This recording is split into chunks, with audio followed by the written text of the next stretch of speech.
उसकी रजा में रजामंद है, उसकी रजा में रजामंद है, उसकी रजा में रजामंद है, उसकी रजा में रजामंद है,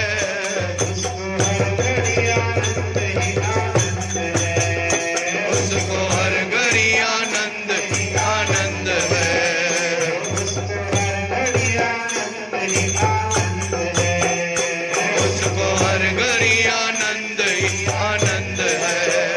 श्याम प्यारे से जिसका संबंध है, श्याम प्यारे से जिसका संबंध है, भक्ति वाले से जिसका संबंध है, भक्ति वाले से जिसका संबंध है, कमली वाले से जिसका संबंध है, कमली वाले से जिसका संबंध है, उसको हर घड़ी आनंद ही आनंद है, हर घड़ी आनंद ही आनंद है, उसको हर घड़ी आनंद ही आनंद है, उसको हर घड़ी आनंद ही आनंद है, उसको हर घड़ी आनंद ही आनंद है, उसको हर घड़ी आनंद ही आनंद है। हर घड़ी आनंद ही आनंद है, उसको हर घड़ी आनंद ही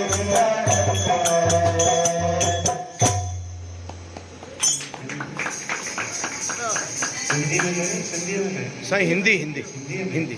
हाँ, प्रेम से बोली श्री राम श्री राम राधे श्याम राधे श्याम सतनाम साखी सतनाम साखी। संत गुरु परमात्मा साचे संगी जान, कहे त्यों इन तीन से बंद कर ले प्रेम सुजान। बंद।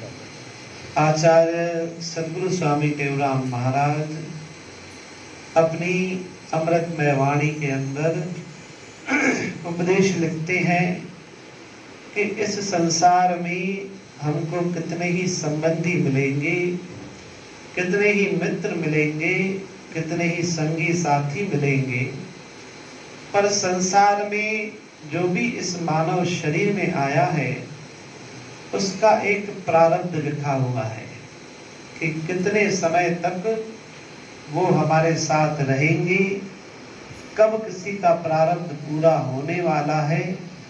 तो स्थायी कुछ भी नहीं है, स्थायी केवल एक ही चीज है जो गुरु महाराज ने अपनी वाणी में लिखी है कि एक भगवान और एक सतगुरु, इनको अपना सच्चा संगी मानो। ऐसे समझो कि ये हमारे इस लोक के भी संगी हैं और परलोक के भी संगी हैं। इसके अलावा जो भी मानव शरीर में हमारे सगे संबंधी हैं, मित्र हैं, वे सब ज्यादा से ज्यादा इस लोक में ही हमारे संगी हो सकते हैं। इस लोक से जाने के बाद हर कोई अपने कर्मों के अनुसार दूसरी देह में जन्म लेता है। तो इसलिए भजन में कहा गया कि जिसका भगवान से संबंध है, जिसका गुरुदेव से संबंध है, वो जीवन में कभी भी दुख नहीं देखता, क्योंकि ऐसे समर्थ महापुरुष का भगवान का हाथ पकड़ना चाहिए जो खुद भी तैरना जानता हो और हमको भी बचा ले।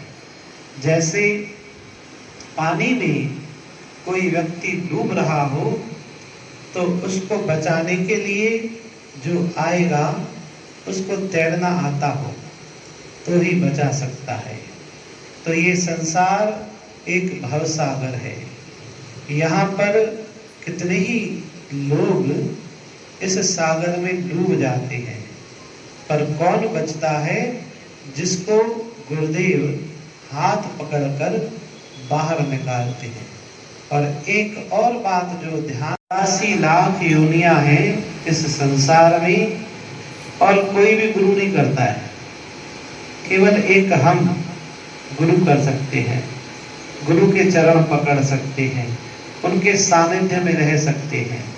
तो जिसका भगवान से संबंध है, गुरु से संबंध है, उसको आनंद ही आनंद है, उसको मौज ही मौज है। वो जिंदगी में कभी भी दुख नहीं पाएगा। हम कहते हैं हमने गुरु किया, हमको दुख मिल रहा है, ये दुख अज्ञान का है, ज्ञान का नहीं है। अगर हम ज्ञान की स्थिति से देखें तो हर परिस्थिति बदलती है। दुख के बाद सुख आता है, सुख के बाद दुख आता है। संसार में कोई भी व्यक्ति ऐसा नहीं है जो कहे कि मैं हमेशा ही दुखी रहा हूं। कभी न कभी उसको भी हंसने का मौका मिला है, खुश होने का मौका मिला है। और कोई भी व्यक्ति ऐसा नहीं है जो कहे कि मैं हमेशा खुश रहता हूँ, सुखी रहता हूँ। कभी वो भी रोता है, उसको भी कभी दुख आते हैं। तो दुख और सुख ये है अपने कर्मों का फल। तो हम कहेंगे गुरु की शरण में आनंद कैसे है? आनंद ऐसे है कि वो दुख में भी जीना सीख जाता है। जो गुरु की शरण में होता है उसको कितने भी दुख आ जाए, वो बाहरी शरीर को परेशान कर सकते हैं, पर आंतरिक रूप से वो खुश रहता है। जैसे कोई बालक हो, कहीं खेल रहा हो, और हमने अपनी आंखों से देखा भी होगा कि खेलते खेलते ना बालक गिर जाता है जोर से, और आवाज सुनकर माता दौड़ती आती है। बालक रोना चालू करता है, गिर जाता है, क्योंकि गिरने से उसको चोट लगी। अब माता क्या करती है? उसको गोद में उठा के उसकी पीठ थपथपाती है, तो क्या होता है? रोना बंद हो जाता है। अब इस जगह पे थोड़ा सोचना पड़ेगा कि गोद में उठाने से उसको दवाई थोड़ी मिल गई या दर्द दूर थोड़ी हो गया। अब क्या होगा? जो उसका मन चोट में लगा हुआ था, उसका मन बदल के माता के प्यार में आ गया। तो दर्द तो होगा, उसको उतर नहीं जाएगा 1 मिनट के अंदर, क्योंकि गिरा है।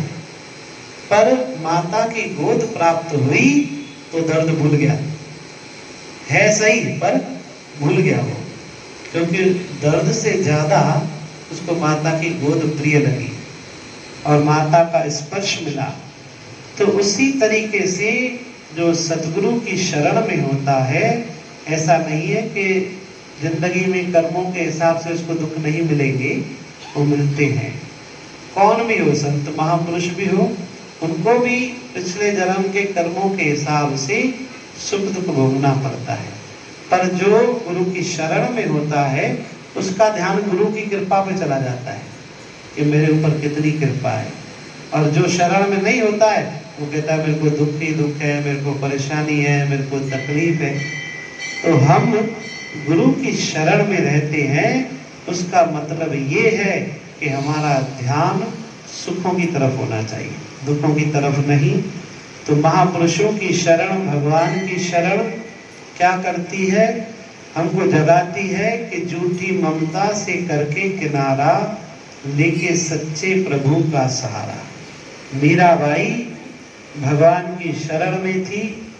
जब उसका विवाह हुआ और मीराबाई के पति का देहांत हो गया, तो भी मीराबाई ने अपने आभूषण नहीं उतारे।